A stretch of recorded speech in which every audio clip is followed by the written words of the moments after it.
Hello, Pete Wedderburn here. I'm Pete the Vet, and I've just finished doing my weekly vet spot on Newstalk's Pat Kenny show.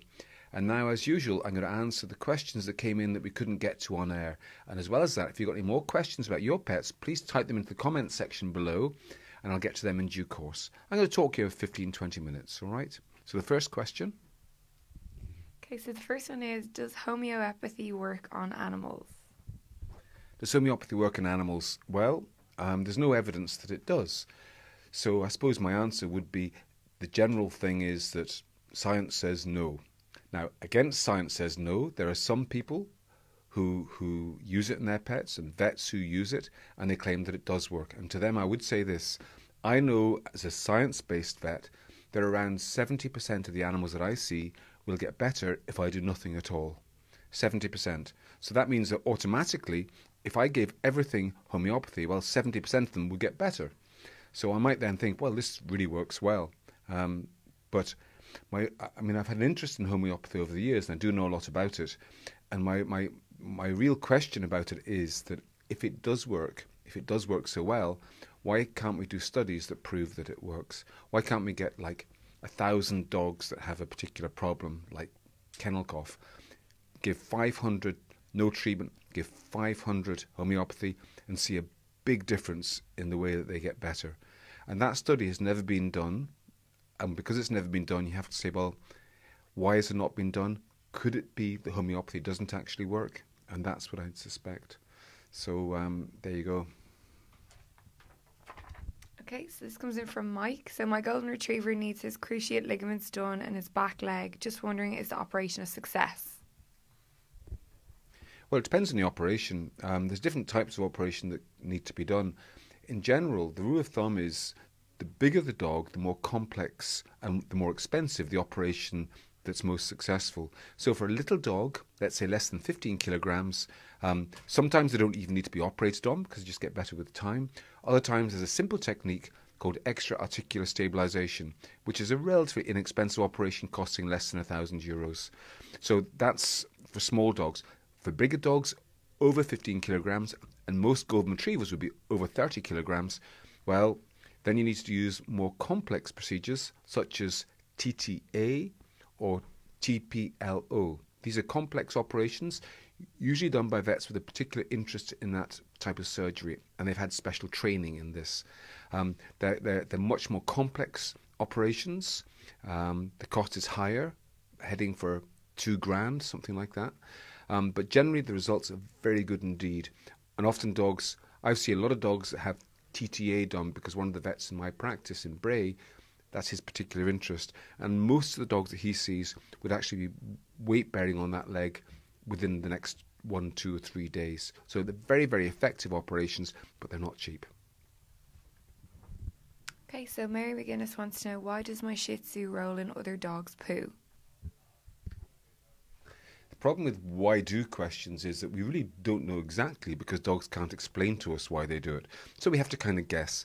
So the best guess is this, that dogs live in a world that's full of scent. The bit of their brain that processes scent is way, way bigger than ours. And their nose and the lining of their mouth and everywhere is all geared towards getting as much scent in there possible and using it for whatever dogs use it for. So you know that when dogs meet each other, they sniff each other carefully. You know that when a dog goes to a new area, they'll sniff everywhere. So we reckon that what happens is that dogs smell the other dog's poo and they want to immerse themselves in that smell. To them, it is delicious and they want to just bathe in it. And so the best way to bathe in it is actually to roll in it. A bit like I heard an environmentalist talking about forest bathing yesterday on Newstalk, and forest bathing is going into a forest and being surrounded, immersing yourself in the forest as a way of helping your state of mind. Well, I reckon what dogs do is they do poo bathing. Poo bathing to a dog is like forest bathing in humans, and dogs just love it. Disgusting, isn't it? Okay, so Anne has a question about her 5-year-old Bichon Westie mix. So he's been to the vet twice in the last 3 months with an ear infection. The vet said it was extremely inflamed.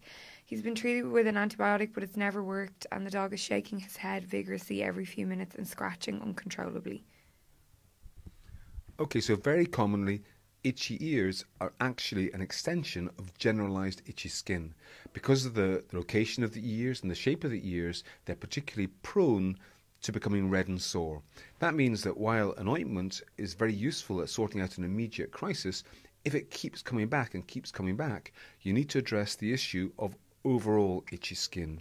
And often it's allergic skin disease. So a lot of dogs with this kind of problem have to go on to daily medication, so daily anti-inflammatory tablets of some kind.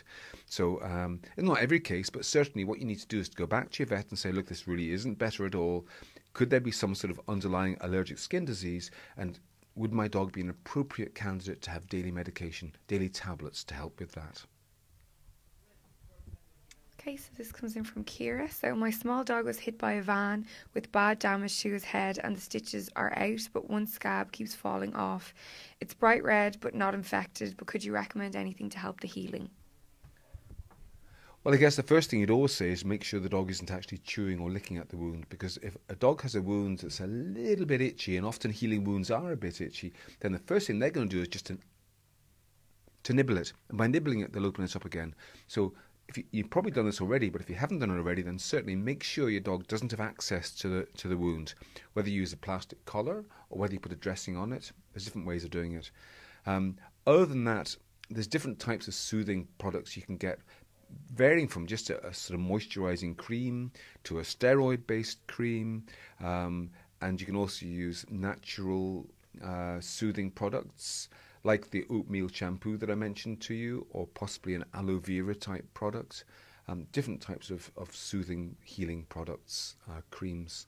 So, and also, like, just do talk to your vet, because your vet will know exactly what's going on with your dog, and they'll be able to give you clear advice on that. Okay, so this comes in from Peter. So he has a 2-year-old cockapoo. He's always scratching his ears. Initially, they thought it was mites, but they had them cleaned, and it turned out it was an infection. So it was told that the skin is badly irritated by the vet. Would you have any recommendations to soothe the ear? Well, it's kind of similar to what I said to the other person.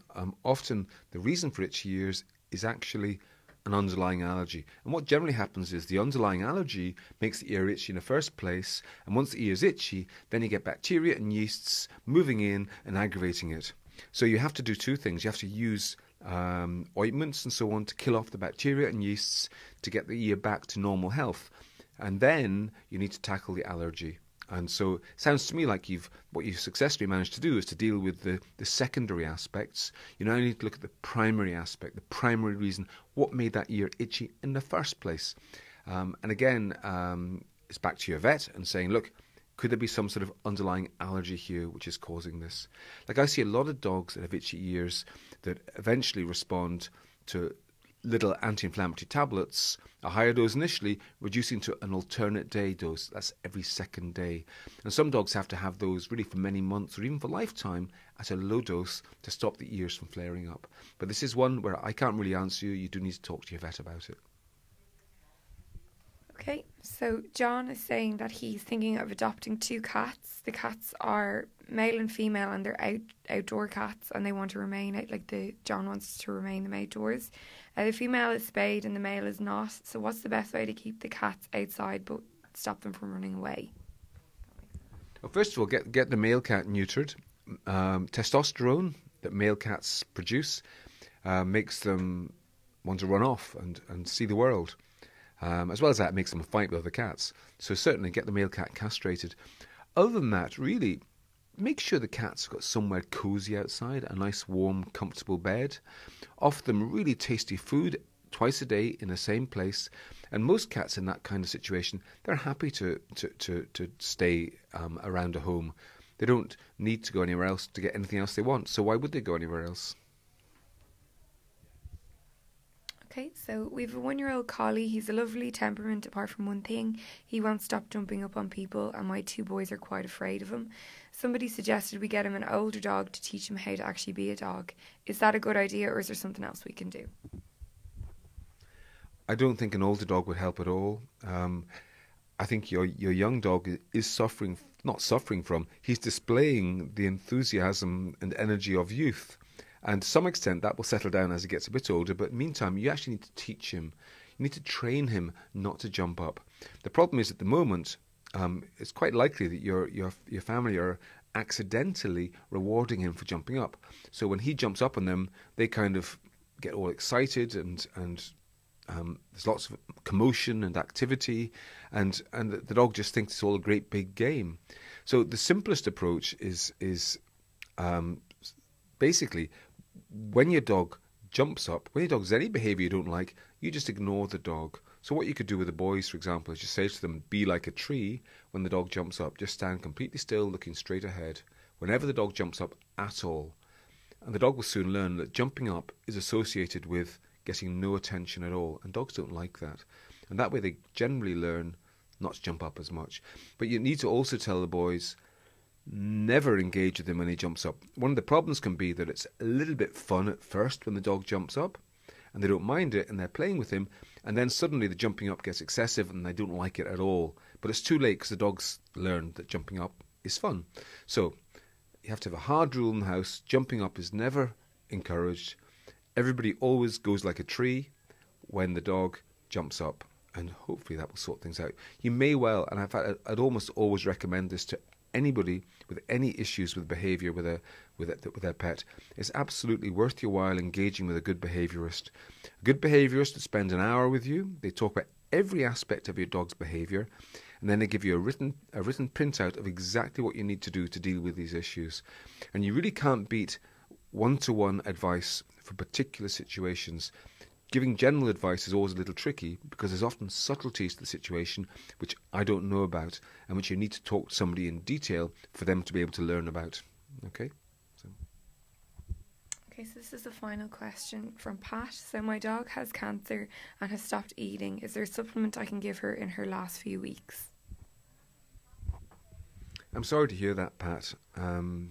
Cancer is difficult in animals just as it is in humans, and I suppose the most important thing is to make sure you don't leave it too long, because suffering can be quite extreme if you hang on till the bitter end, and it's better really at some point to step in to let your pet go. And I'm sure you know that anyway. I think this is again one which I would talk to your vet about. Clearly, you've got the diagnosis of cancer. You've been talking to your vet about the treatment approach. There is no magic make a dog feel better panacea treatment, but you can talk to your vet about the possibility of using drugs like corticosteroids, the most common ones prednisolone. And there are some dogs where towards the end of their life, having some steroids in the system can actually just make them feel a little bit better, and can just boost their appetite a little bit. But it does depend on what type of cancer, and it depends on other aspects of your pet's health.